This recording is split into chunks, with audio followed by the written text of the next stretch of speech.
দুদিনের ছুটি হাতে পেয়েই আমরা চলে এলাম নর্থ বেঙ্গল কাফিরগাঁও হোমস্টেতে থাকার জন্য।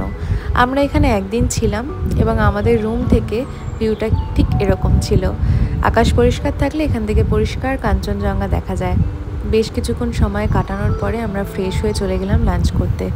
লাঞ্চে ছিল এগ থালি, আর উপরি পাওনা হিসেবে পরিচয় হলো শেলুর সাথে। শেলু হচ্ছে সুনীলজির পোষ্য।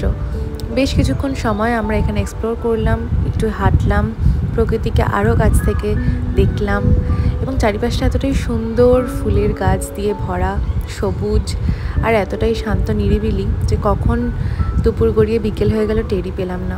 গরম চা আর পকোড়া খেতে খেতে বিকেলটা উপভোগ করলাম। রাত্রে ছিল ডিনারে চিকেন, রুটি, রাইস আর তার সাথে ছিল চিকেন পকোড়া, যেটা আমরা এক্সট্রা অর্ডার করেছিলাম। রাত হতে হতে এই জায়গাটা আরও বেশি মায়াবী হয়ে যাচ্ছিল, ভীষণ ভালো লাগছিল। তো আজকের মতন এইটুকুই, দেখা হচ্ছে পরের ভ্লগে। বাই।